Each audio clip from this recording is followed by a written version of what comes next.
नमस्कार मित्रों, मेरा नाम सुरेश और मैं शराबी हूँ। हाँ, सूरज जी।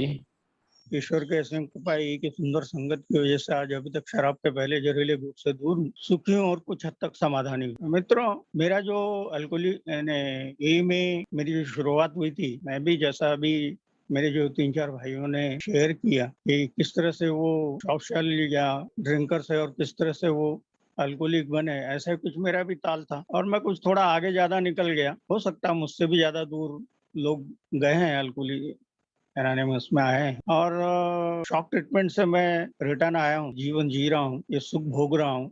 अल्कोहलिक एनोनिमस ने जो जीवन दान दिया उसका आनंद ले रहा हूँ। तो शुरुआत का जो पीरियड था मेरा, जैसा कि अभी मैंने बताया कि शॉक ट्रीटमेंट तो मेरे को हेलो आवाज आ रही है ना? Hello hello hello. हाँ, आ रही है, आ रही आ है, हाँ, रही है। आ रही है, आ रही है, आ रही है, आ रही है। तो आ रही है सूरज भाई, जब नहीं आएँगी ना तब हम आपको बता देंगे। आप शेयरिंग करते ओके रहिए बस। Okay okay. तो मुझे अल्कोहलिक एनोनिमस में लाया गया। मैसेज शुरुआत का महीना, 1.5 महीना, 2 महीना, वैसे तो 3-4 महीने तक मेरे साथ ही थे, लेकिन शुरू का जो महीना उसके लिए भी तकलीफदायक था और मेरे लिए भी तकलीफदायक था, क्योंकि मेडिसिन का फॉग और वो ऑडियो हैलुसिनेशंस की आवाज़ें, वो मुझे भ्रमित कर रही थी। आवाज़ें कम हो गई थी, नहीं के बराबर थी, लेकिन फिर भी भ्रम मेरे अंदर वैसे ही था और मैं न्यूट्रल था। यही मैं एक कान से सुनता था और दूसरे कान से निकल जाता था, कुछ समझ में नहीं आता। कभी-कभी ऐसा लगता था कि ये लोग क्योंकि मैं उन दिनों जब मैं हेलो सेशन के पीरियड में था और मैं दिल्ली वगैरह वो साइड में था, तो उस वक़्त के जो पीएम थे, पीवी नरसिम्हा राव, उनकी आवाज़ें आती थी और मैं एक रॉ एजेंट करके काम करता था, ऐसा मेरे को वो भ्रमित करते थे उस आवाज़ों के माध्यम। तो वो चीज़ें फिर मेरे को तकलीफ देती थी कि यार कहीं ऐसा तो नहीं है कि ये सारे लोग मेरे जो जमा हुए हैं उस वक़्त के जो एए मेंबर्स थे। और मुझे समझाने के लिए कि मैं इस ढंग से दारू ना पीऊँ। ये लोग जैसे बता रहे हैं कि भई कि इन्होंने अब एक-एक दिन के आधार पर उन्होंने दारू छोड़ी है या कंट्रोल में दारू पी रहे हैं। ऐसा मुझे कभी-कभी आभास होता था कि ये कंट्रोल में पीते हैं और मैं नहीं पी पाया। तो ऐसा मुझे आभास होता था। महीना, 1.5 महीना मेरा जो निकला और निकलने के बाद में उसी दिनों मेरे को स्पॉन्सर भी मिले। तो एक दिन वो आए मेरे पास में कि Suresh I want to be your sponsor, do you have any problem? मैंने बोला कि सर कोई नहीं, मुझे क्या प्रॉब्लम हो सकता है, मुझे मेरे लिए तो अच्छा ही। तो उनको मैं पहले से ही ये में आने से पहले से ही 4-5 साल से जानता था और उस वक़्त जब मेरे को मालूम पड़ा कि वो 11 साल के सोबर हैं और मैं I was just new to AA, तो मुझे आश्चर्य हुआ कि अरे! ये भी एए में है, ये भी ये तो उन्होंने फिर मेरे को 2-1 महीने के बाद में मेरी जो मेडिसिन्स थी, तो उन्होंने मेरे जो साइकियाट्रिस्ट थे उस वक़्त के डॉक्टर किरण देशपांडे, तो उनसे उन्होंने चर्चा की कि भई कि सुरेश की अगर कुछ दवाइयाँ कम हो सकती है, क्योंकि मेरे को वो जो मेडिसिन्स था, कि उससे मेरा बोलने की इच्छा नहीं होती थी, थोड़ा-सा सर हल्का महसूस करता था और शरीर जो था मेरा एक सुस्त हो जाता था, तो मुझे अच्छा लगता था। तो मैंने ये सब चीज़ें मेरे स्पॉन्सर से शेयर की थी, तो उन्होंने मेरे साइकियाट्रिस्ट से बात की। तो मेरी उन्होंने गोलियाँ करीब-करीब नहीं सी कर दी, 1 या 2 टैबलेट रखी थी। बाकी सारी गोलियाँ मेरे को मिलने के लिए बोला था जाके एक बार किरण देशपांडे से मिलो बोले डॉक्टर साहब से।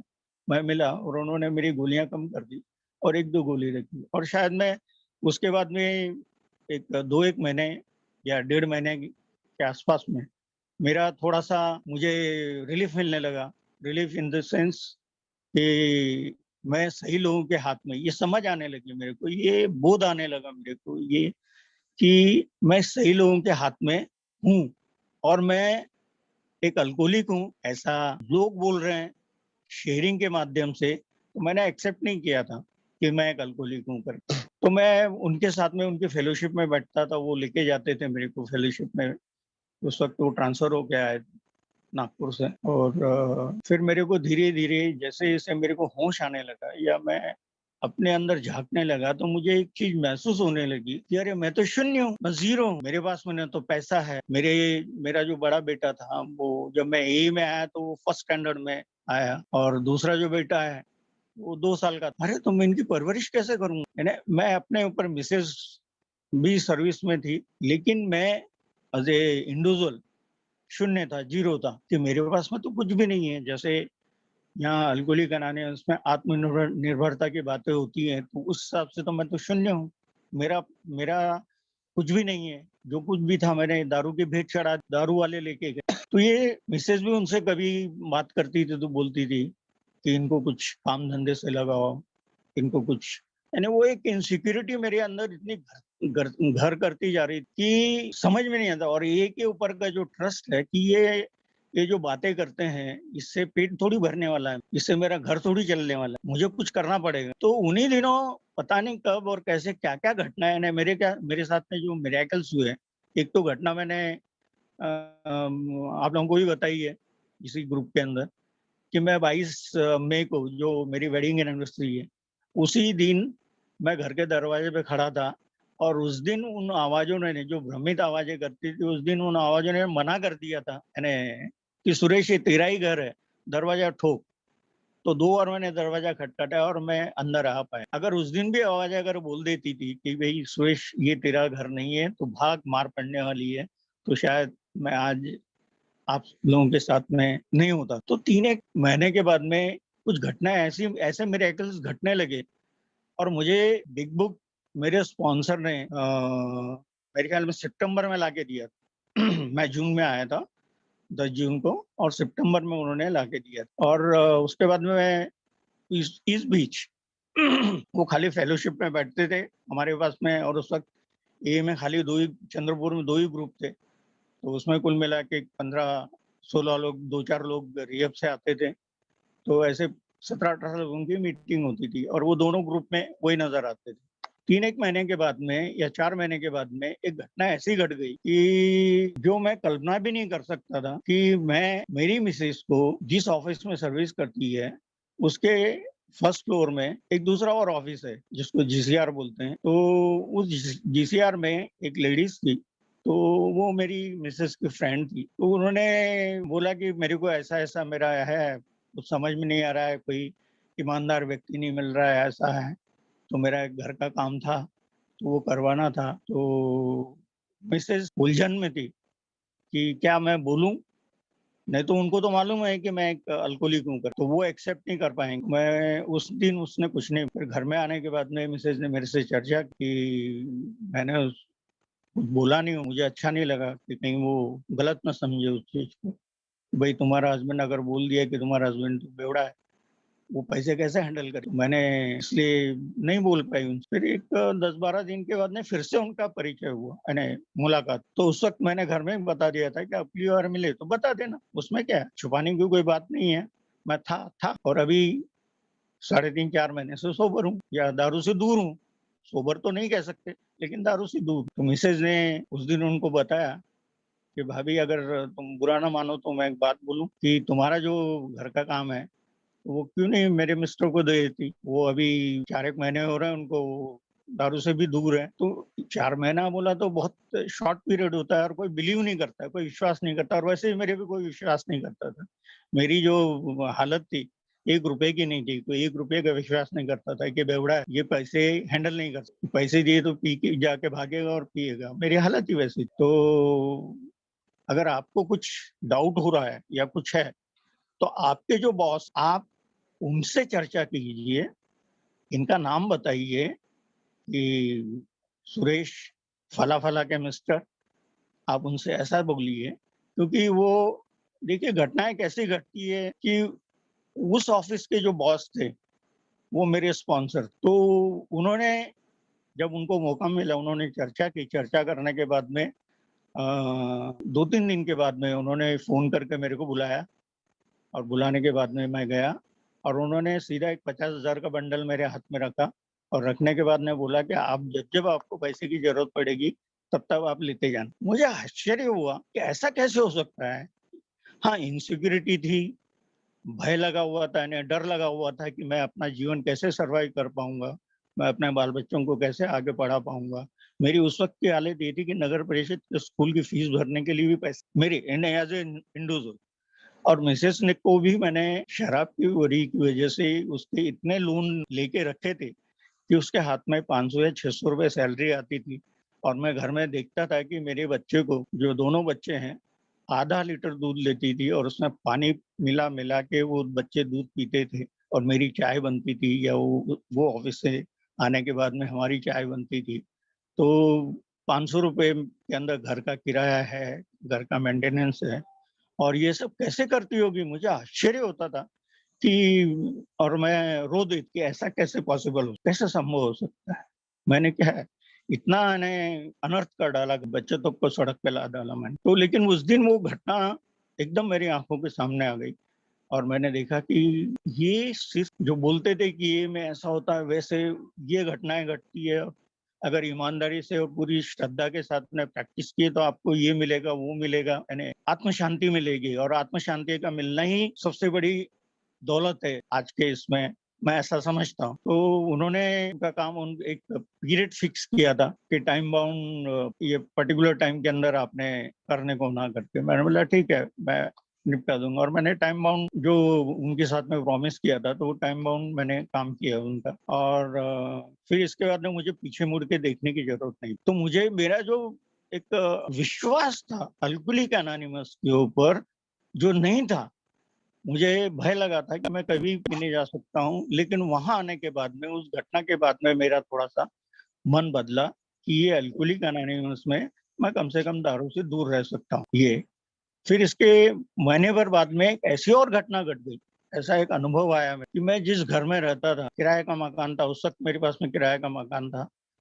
आने जाने के लिए मैं पैदल ही आना जाना करता था। तो मैंने जो घर का किराया था तो वो मेरे से परेशान था, क्योंकि स्वाभाविक है क्योंकि जहाँ अल्कोहलिक रहता है तो घर के अंदर जो डिस्प्यूट होते हैं वो आजू बाजू मोहल्ले वाले सब सुनते हैं, और मैं पी के आता था तो स्वाभाविक है मेरे घर में भी डिस्प्यूट होते थे और सब घर वाले सुनते थे, अपना आजू बाजू वाले सुनते थे। तो वो परेशान हो गया था और उसने मुझे बोला कि आप घर खाली करो करके, उसने कई बार। तो मैंने, मेरे स्पॉन्सर ने उन्हीं दिनों, तब तक मेरे को यानी ये मेडिसिन के फॉग से बाहर निकल चुका था करीब, तो मेरे को एक ही चीज बोली थी जो मेरा पहला टूल था कि सुरेश, किसी भी चीज के लिए रिएक्ट नहीं होना, इमीडिएट रिएक्ट नहीं होना, पहले उसके ऊपर सोचना। तो वो घर मालक ने बोला ठीक है भाई, हमको एक नया पोर्शन मिलेगा तो हम जरूर शिफ्ट कर लेंगे। फिर सामने दिवाली आ रही थी और दिवाली से 15 दिन पहले की एक घटना घट गई कि उसने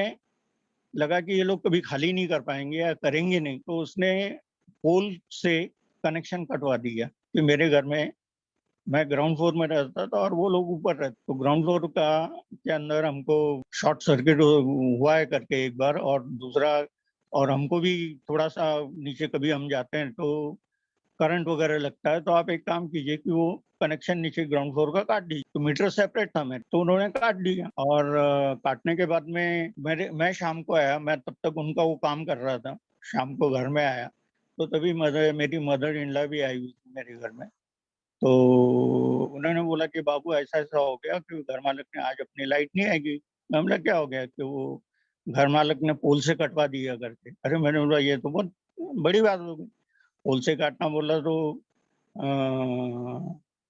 ठीक नहीं है, जुड़ने के लिए समय लगेगा। फिर मैंने क्या किया कि उसी दिन जैसे मैं शाम को 6 बजे आया तो मैं जेई से मिला जाके, तो जेई को बोला कि ऐसा ऐसा है और वो मेरे पोजीशन में है, तो आप कैसे काट सकते हैं?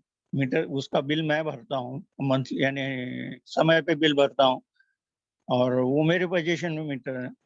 तो उन्होंने बोला कि नहीं हम कुछ नहीं कर सकते, शायद उनका कुछ लेन-देन हुआ होगा या कुछ हुआ होगा। वो गॉट, तो उन्होंने बोला कि आप एक काम कीजिए, हम कनेक्शन आप पोल पे चढ़िए और आप ही जोड़ लीजिए। तो अगर मेरा दूसरा पीरियड होता, मेरा एग्ज़ाम का पीरियड होता, तो शायद मैं उनसे लड़ पड़ता या घर मालक से लड़ पड़ता, लेकिन मैं ऐसा नहीं कर पाया क्योंकि मुझे मेरे स्पॉन्सर ने बोला था कि सुरेश रिएक्ट मत, सोचना। फिर इसके बाद में मैं उनसे ऊपर के जो अधिकारी, मैं उनके पास में उनसे बात की, उनको बताया कि मीटर मेरे पोजीशन में है तो सामने वाला कैसे काट सकता है उसको, मैं बिल, अब देखिए, मैं बोला कि मैं टाइमली बिल भरता हूँ। तो उन्होंने सब देखा, देखने के बाद में बोला कि ठीक है, जेई को फोन लगाया, उन्होंने बोला कि इनका अभी आज की तारीख में कनेक्शन रिकनेक्ट करो करके। तो उस दिन तो नहीं हो पाया, लेकिन दूसरे दिन सुबह आके उन्होंने रिकनेक्ट किया, और रिकनेक्ट करने के बाद में मेरे को गाली गलौज जो भी करना था उन्होंने किया, लेकिन मैंने उनको एक शब्द नहीं बोला। मैंने खाली वो जेई भी वहां खड़े थे पोल के नीचे,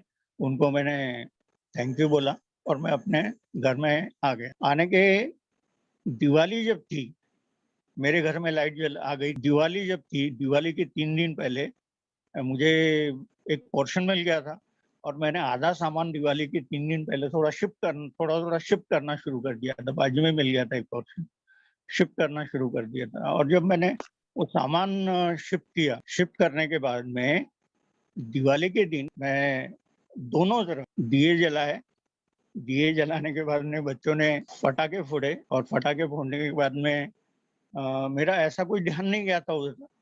लेकिन जब दिवाली का दूसरा दिन था या तीसरा दिन, मैं थोड़ा पानी पी रहा हूँ, दिवाली का तीसरा दिन था, तो उसका एक रिश्तेदार, मैं सामान शिफ्ट कर रहा था पूरा सामान, तो तभी उसने बोला कि फला फला जनरल हॉस्पिटल में कोमा। थोड़ी देर तो मुझे कुछ समझ में नहीं आया, लेकिन एकदम से शॉक लगा। वो घटना है, वो गाली गलौज करना, ये करना, वो करना, वो कोमा में है। मेरे को आश्चर्य हुआ, ऐसा कैसे घट सकता है। कल तक उसने बोला था कि तुम्हारी दिवाली खराब कर देंगे,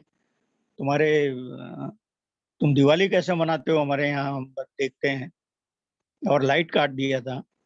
आज उनका जो 7-8 घर का कुटुंब है, एक वाड़ा है पूरा, वो 7-8 घर का कुटुंब है, तो 7-8 घर के कुटुंब में दिए नहीं लगे, यानी दिवाली के जो दिए बोलते हैं वो नहीं लगे। मुझे आश्चर्य हुआ इस चीज का। उन्होंने सब घटना बताई, बताने के बाद में कि इस युग में ऐसा हो सकता है, तो मैंने मिसेस को ये सब चीज बताई घटना, और बताने के बाद में फिर उन्होंने बोला कि एक काम करो, तुम जाके हॉस्पिटल में प्रेयर कर दो, प्रेयर करके आ जाओ। मैं गया, प्रेयर किया, प्रेयर करने के बाद में मैं आ गया।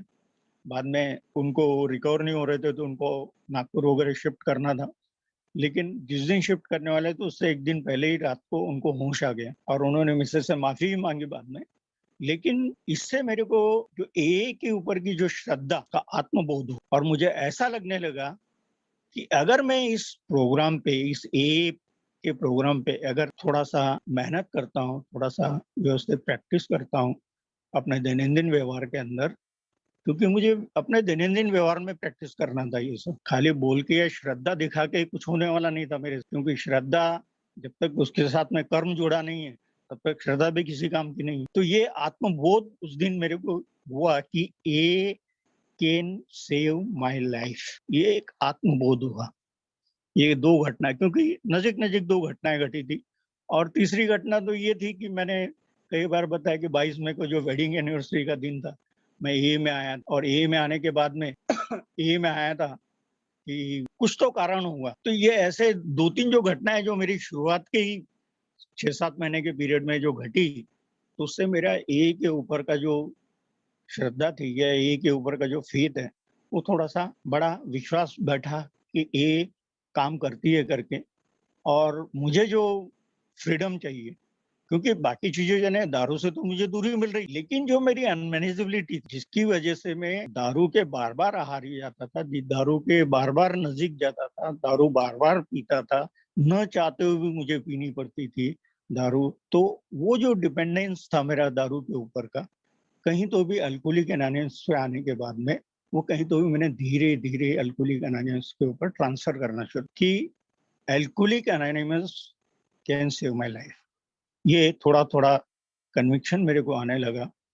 लेकिन फिर धीरे धीरे आगे जैसे जैसे मैं ये प्रोग्राम पे बढ़ा, पहला ही ग्रेटिट्यूड पे ये जो मेरी धारणाएं बनी थी या जो मुझे ऐसा लगने लगा था कि आत्मबोध हुआ है, तो वो चीजें एक ही झटके के अंदर एक एपिसोड में धूमिल सी होने लगी। धूमिल हो नहीं पाई, ये बहुत बड़ी बात है, लेकिन धूमिल सी होने लगी। पहले ही बर्थडे के ऊपर, ग्रेटिट्यूड डे के ऊपर, मेरे जो एक सीनियर मेंबर थे, उनका तीसरा ग्रेटिट्यूड डे वो सेलिब्रेट, अपना तीसरा ग्रेटिट्यूड डे सेलिब्रेट करके उन्होंने नाश्ते के लिए इनवाइट किया था कि सुरेश घर पे आना करके, आज नाश्ता मेरे घर में ही करना। और मैं घर में, मिसेस मीटिंग से निकले, एक दूसरे ग्रुप की जो मीटिंग कर रहे थे, मीटिंग से बाहर निकले, और निकलने के बाद में मिसेस को मैंने बताया कि ऐसा ऐसा उन्होंने बताया, कि बोला कि नहीं ऐसा नहीं है, वो अपन दोनों को जाना है। तो मैंने मिसेस को फिर जिद करना शुरू कर दिया। अरे मैं बोला कि नहीं ऐसा नहीं है, उन्होंने मेरे को अकेले को बोला था अगर उनको बोलना होता तो फैमिली के साथ में आओ, ऐसा बोलते थे। तो मैं अपनी इच्छा, अपने हिसाब से जीना और अपने हिसाब से कृति को ढालना, ये मैं करना चाहता था, या मैं वो उस तरफ वापस बढ़ रहा था और बढ़ भी गया था करीब करीब। और मिसेस को मैंने घर छोड़ा, मिसेस ने बहुत समझाया मेरे को, लेकिन इसके बाद में मैं नहीं माना।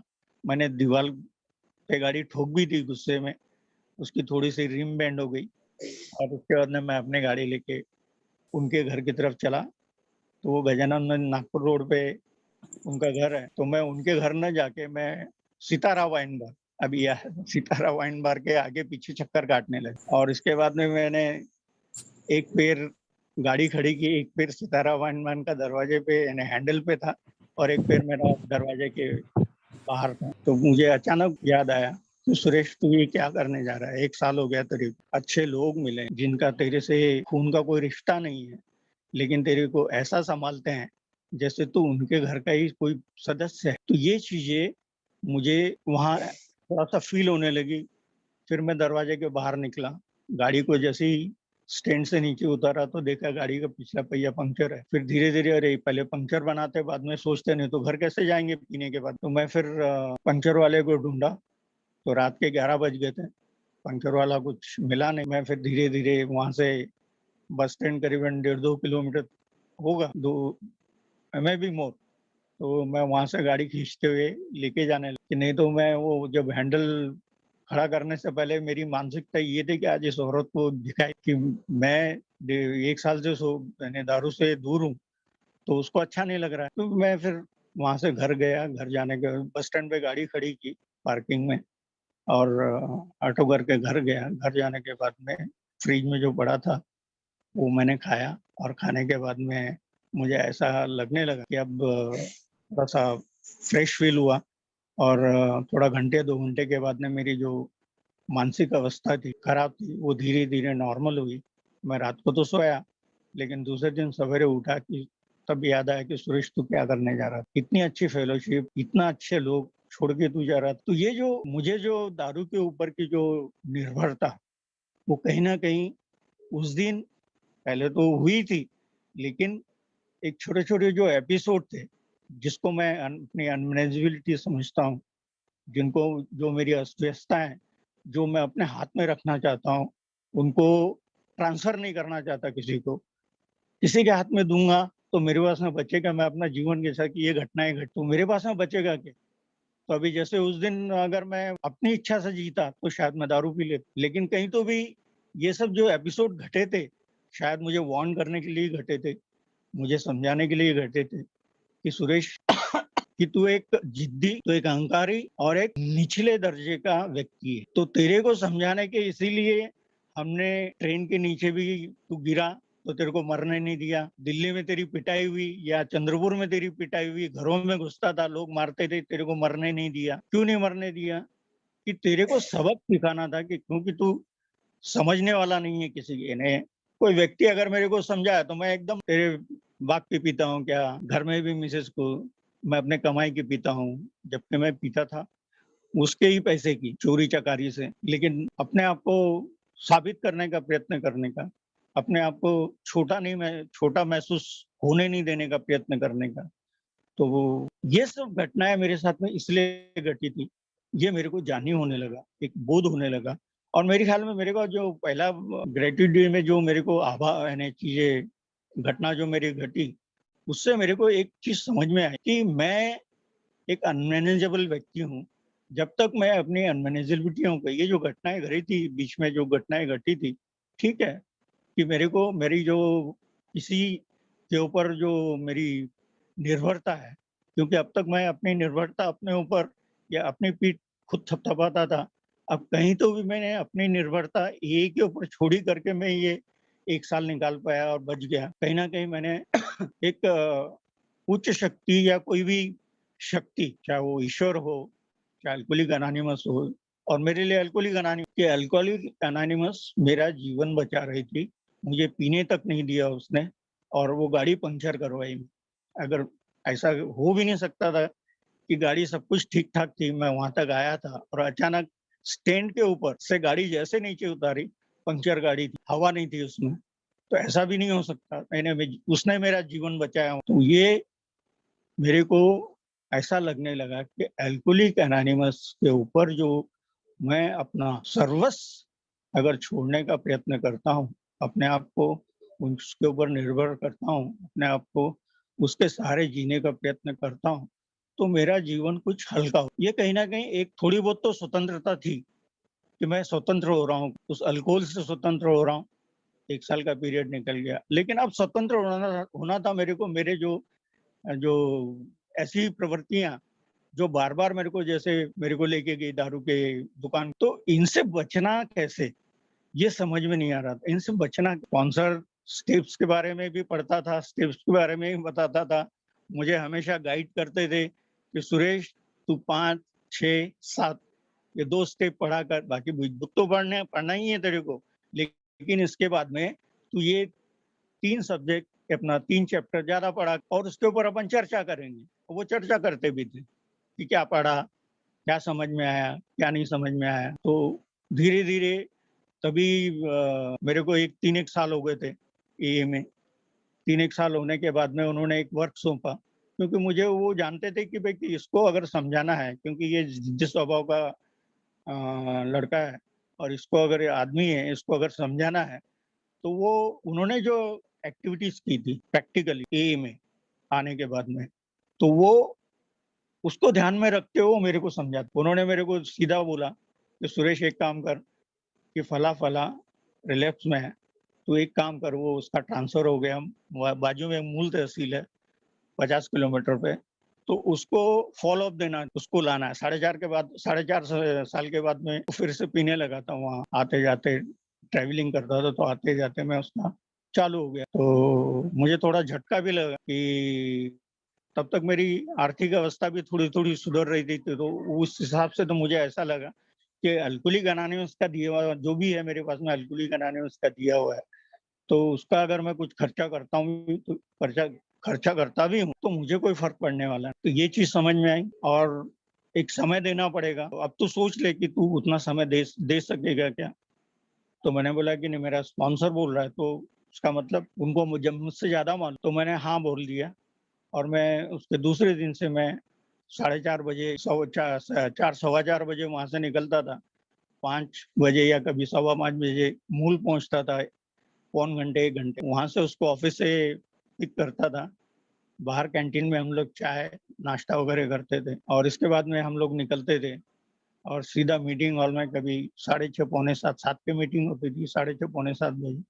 मेरा दायित्व था कि मीटिंग करवाना और उसको मीटिंग करने के बाद में घर में उसको सकुशल पहुँचाना, और मैं ये 30 दिन किया, 1 महीना, खाली संडे और हॉलिडेज़ छोड़ के, बाकी मैं वहाँ आना-जाना किया। उससे मुझे एक चीज़ सीखने को मिली, स्टेप्स के ऊपर वर्क कैसे करना, और ये 12 स्टेपिंग मेरे को जीना सिखाती है, क्योंकि मैं कर्म करता रहता हूँ और वो कर्म में भी कि जाने-अनजाने इतने स्टेप्स वर्क करते रहते हैं मेरे साथ में, मुझे मालूम नहीं पड़ते। लेकिन जब मैं लिटरेचर वगैरह पढ़ता हूँ, तो मुझे ये चीज़ें ध्यान में आने लगती, अरे! वो मैंने एक्ट किया था, वहाँ गया था, तो ये स्टेप वहाँ वर्क कर रही है, ये ट्रेडिशन वहाँ वर्क कर रही है। तो मुझे जो भी यानी चीज़ें समझ में आई, प्रैक्टिकली समझ, लिटरेचर में आज भी पढ़ता हूँ, तो वो चीज़ें की हुई रहती करके समझ में आता है। बाकी मुझे अगर मैं ऐसा पढ़ूँ तो सुबह पूछे, तो मैं नहीं बता पाऊँगा कि मैंने कहाँ कौन-सी लाइन पढ़ी, मैं भूल जाता। तो ये चीज़ें कि मेरे को अगर असली स्वतंत्रता पानी, मुझे अगर असली जीवन जीना है, सही ढंग से जीवन जीना है, मन शांत करके जीवन जीना है, खुशहाली भरा जीवन जीना है, तो मुझे इनके ऊपर प्रैक्टिस करना अति आवश्यक है। नहीं तो दारू तो है ही नज़ीक, हो सकता है मैं 2 साल सोबर रहूँ, 3 साल सोबर रहूँ, 4 साल सोबर रहूँ, 5 साल सोबर रहूँ, लेकिन छठे साल में ग्लास मेरे हाथ में आना ही है, अगर मैं इसके ऊपर प्रैक्टिस नहीं करता हूँ। ये चीज़ मेरे को मालूम, और पर्टिकुलरली जो थर्ड स्टेप है, ये मेरे को आज भी थोड़ी बहुत तकलीफ देती है। ऐसा नहीं कि तकलीफ नहीं देती है, आज भी तकलीफ देती है, आज भी कुछ चीज़ें मैं अपने हाथ में ले लेता हूँ और कई घटनाएँ ऐसी घट जाती है कि उससे बाहर निकलने का मैं अपने दम पे प्रयत्न करता हूँ, जो मेरे लिए संभव नहीं हो पाता। मुझे कहीं न कहीं जब मैं ध्यान में आता है कि मैं गलत कर रहा हूँ, मेरे को 10वीं स्टेप का सहारा लेके मैं अपना इन्वेंटरी लेता हूँ। इन्वेंटरी लेने के बाद मुझे पता पड़ता है कि सुरेश, तू गलत कर रहा है। फला व्यक्ति तेरे को गाइड कर सकता है, फला व्यक्ति तेरी मदद कर सकता है, तो व्हाई कांट डू दैट। तो मैं फिर उसके हिसाब से मैं उसके पास में जाता हूँ और जाने के बाद मैं उनसे मदद मांगता हूँ। मांगने के बाद में वो मदद करते हैं और मेरा अक्सर मेरे साथ में ऐसा हुआ कि मैं उन प्रॉब्लम से बाहर निकलता। मुझे ऐसा कहीं मालूम नहीं पड़ा आज तक कि मैं इस प्रॉब्लम में फंस गया हूँ और मैं निकल नहीं, क्योंकि ये अभी एक 4 साल पहले की घटना है। मेरा जो छोटा बेटा है वो पूना में आर्किटेक्चर कर रहा था, तो गलती से उसने अपना जो मोबाइल है वो उसके कंपास में रह गया था और वो एग्जामिनेशन हॉल में चला गया था उसको लेकर। और जाने के बाद में जो एग्जामिनर थे उनका ध्यान गया और ध्यान जाने के बाद में उन्होंने उसको ट्रेस किया कि इसके पास में कुछ तो भी है। तो बाद में कहीं ये गूगल पे कहीं कोई चीज देख तो नहीं रहा है, कुछ सर्च तो नहीं कर रहा है, तो उन्होंने वो मोबाइल उससे मांगा कि मोबाइल लेके आओ। तो वो लड़का थोड़ा डर गया था क्योंकि 50,000 का मोबाइल था, आईफोन था। तो वो लेके एग्जामिनेशन हॉल से बाहर भाग गया। तो उनके प्रिंसिपल का लेटर आया चंद्रपुरम, और आने के बाद में मैं भी थोड़ा सा परेशान हो गया कि उसके जो 20-22 सब्जेक्ट थे तो उसमें से 20 सब्जेक्ट होल्ड पे रखे और 2 सब्जेक्ट पे फेल कर और एक सब्जेक्ट उसको दे ही नहीं पाया। ऐसे 3 सब्जेक्ट रह गए उसके। और वो उसका इस बीच उसने 2 साल वैसे लिए थे, फर्स्ट ईयर में 1 साल, सेकंड ईयर में 1 साल, क्योंकि उनको रात-रात भर बहुत मेहनत करनी पड़ती है, शीट वर्क बहुत ज़्यादा करना पड़ता है। तो बोलते पापा सो नहीं पाते हैं, कैसा करूँ? तो मैंने बोला तूने क्यों लिया आर्किटेक्चर फिर? मैं तो दूसरा बोला ही था तेरे को। लेकिन फिर भी जो घटना घट चुकी थी उसके लिए कुछ नहीं किया, अब बाहर कैसे निकल? तो मैंने फिर गलत ट्रैक पकड़ी, गलत रास्ता ने अपनी इच्छा से। फिर मैंने कहा ना मेरी तीसरी स्टेप थोड़ा-सा मैं आज भी कमज़ोर है, 10वीं स्टेप का सहारा लेके कहीं न कहीं मैं फिर उससे उभरने का प्रयत्न करता हूँ। तो मेरी एक रिलेटिव है तो मुंबई में है, तो मुंबई के अंदर एक पर्टिकुलर पार्टी की वो एक्टिव मेंबर है। तो उनसे मैंने बात करने के बाद में उन्होंने पर्टिकुलर कॉलेज के अंदर वो जो लीडर थे उनसे कहा कि भाई कि, तो उन्होंने पर्टिकुलर मेरी मेरी मीटिंग करवाई। मीटिंग करने के बाद में बोला कि उन्होंने कि मैं इतने-इतने लाख रुपए लूँगा, यानी 5 लाख रुपए लूँगा। नहीं तो मेरा जो लड़के का जो 5 साल के अंदर उसको 3rd ईयर कंप्लीट करना, 2 पार्ट में उसका आर्किटेक्चर होता है। फर्स्ट ईयर यानी 3rd ईयर उसको 5 साल में क्लियर करना पड़ता है और बाकी के जो 2 साल है उसको 3 साल में करने पड़ते हैं। तो ऐसा उनका 8 साल का पीरियड उनको 3 साल उनको एक्सटेंड करके मिलता है। बाकी इससे ऊपर नहीं मिलता है। इसके बाद में उनको लाइसेंस डिग्री भले ही वो 10 साल 15 साल निकाले और डिग्री कंप्लीट करे, लेकिन उनको जो लाइसेंस है प्रैक्टिस करने का वो नहीं मिलता और वो डिग्री फिर किसी काम की नहीं। तो उनको मैंने बोला कि ठीक है, क्योंकि उसका 5 साल पूरे हो रहे थे और अगर वो अगले साल जाता है एग्जाम के लिए तो कोई अर्थ नहीं होगा। तो उनको मैंने एक्सेप्ट कर लिया कि ठीक है मैं ये इतने अमाउंट आपको दे दूंगा, आप उसका एग्जाम करवाइए और उसको ये जो पेपर है जो 20 पेपर होल्ड पे है उसको क्लियर करवाइए और जो 2 सब्जेक्ट है जिसमें फेल किया है वो रीचेक के लिए डाल। और वो व्यक्ति ने ट्राई किया, प्रयत्न किया, लेकिन जम नहीं रहा, शायद ईश्वर को कुछ और मंजूर था। तो उन्हीं दिनों मेरे को ऐसा आभास हुआ कि उन्होंने प्रयत्न किए, मैं पूना भी गया, पूना जाने के बाद में मैंने वहाँ प्रयत्न भी किए, लेकिन प्रयत्न सफल नहीं हो पाए, क्योंकि वहाँ पे उन्होंने जिस व्यक्ति को उनको पैसे देने थे, वो व्यक्ति लेने से मना किया। ये मेरी इच्छाएँ थी, जो मैं दौड़ा रहा था। ईश्वर की इच्छा कुछ और थी। ईश्वर की इच्छा थी कि मैं प्रॉपर चैनल से वर्क, तो प्रॉपर चैनल ये था कि मैं पूना गया, प्रिंसिपल ने मेरे को एक एडवाइस दिया कि आप एक काम कीजिए कि विशाल का जो अगर कुछ प्रॉब्लम है इसको तो पूछिए। तो मैंने बोला कि इसको मैंने साइकियाट्रिस्ट को दिखाया था और साइकियाट्रिस्ट ने इसको ट्रीटमेंट भी दिया था और एक नहीं 2 बार दिया, क्योंकि ये रात-रात भर जागता है उसकी वजह से इसको काफ़ी डिप्रेशन में चला जाता है। तो उन्होंने बोला कि भई कि एक काम करो कि आप वो सर्टिफिकेट जोड़ो, डॉक्टर से सर्टिफिकेट लो, मैं इधर से मार्कशीट भेजता हूँ, आप दिल्ली जाइए और दिल्ली के अंदर जो काउंसिल है, आर्किटेक्चर काउंसिल, उसके अंदर उनके जो चेयरमैन हैं, उनसे आप बात कीजिए। मैं इधर से उसके अटेंडेंस और उसकी जो मार्कशीट्स हैं, वो भेजता हूँ, क्योंकि मेरे पास में तो कोई रास्ता नहीं था। पहला रास्ता जो मैंने अपनाया था वो गलत। दूसरा रास्ता जो उन्होंने बताया था बिना पैसे का, मैं दिल्ली गया, मैं लड़के को भी साथ में लिए दिल्ली गए। दिल्ली जाने के बाद मैं उनसे रिक्वेस्ट किया और मेडिकल सर्टिफिकेट में इससे पहले चंद्रपुर आया। चंद्रपुर में जिसका ट्रीटमेंट लिया था साइकेट्रिस्ट का, तो उन्होंने इमीडिएट सर्टिफिकेट दे दिए क्योंकि उनके यहाँ ट्रीटमेंट हुआ था उसका। और वो सर्टिफिकेट लेके मैं दिल्ली गया। और मीनवाइल इससे पहले मेरा एक बार एंजियोप्लास्टी हो चुका है। अभी 1.5 महीने पहले मेरी दूसरी एंजियोप्लास्टी है। एक एंजियोप्लास्टी मेरी जब वो फर्स्ट ईयर में पढ़ रहा था तब मेरी एक बार एंजियोप्लास्टी हो चुकी है मेरी। तो वहाँ उन्होंने मैं दिल्ली पहुंचा, सर्टिफिकेट वगैरह लेके उनको दिए, उनसे रिक्वेस्ट की। उन्होंने इमीडिएट उस चीज को माना कि भाई यार आपका तो बच्चा काफी सीवियर केस है ये, तो हम इसको 10 साल के अंदर वो क्लियर करें, ऐसा एक लेटर दे देते हैं, चिंता मत कीजिए। और वो लेटर दिया और अभी 2 साल पहले उसने आर्किटेक्चर कंप्लीट किया और वो लायबल हो गया इस चीज के लिए कि वो काउंसिल से उसको लाइसेंस मिले, रजिस्ट्रेशन हो उसका वहाँ पे, तो उसके लिए वो लायबल हो गया। तो सीधा गणित है ये कि मैं अब तक अपनी इच्छा, आज भी मैंने अभी जैसे कहा कि ये तो अभी 2 साल पहले की घटना है ना, आफ्टर कमिंग इन यानी 22 साल का या 23 साल का होने के बाद भी ये तीसरी पायरी मेरे जीवन में कहीं ना कहीं वर्क करने लग जाती है।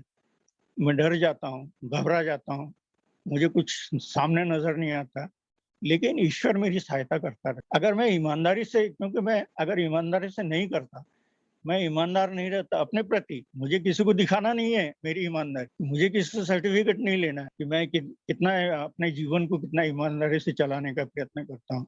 और बाहर के लोगों के बीच में जीना भी जरा कठिन होता है कि ए में कि अगर वो पूरी तरह से, क्योंकि ए में ये सीधा बोला है कि आपको ये जो स्टेप्स हैं, ये आपको दैनंदिन व्यवहार आपका सुचारू रूप से चले, आपका मन शांत रहे, आपका परिवार के अंदर खुशहाली रहे, इतना आपको करने। तो तंतोतंत अगर करूंगा तो मुझे भगवान के तुल्य मान समझा जाएगा, या जो भी व्यक्ति इन प्रिंसिपल्स को तंतोतंत करेगा तो वो तो भगवान हो जाएगा।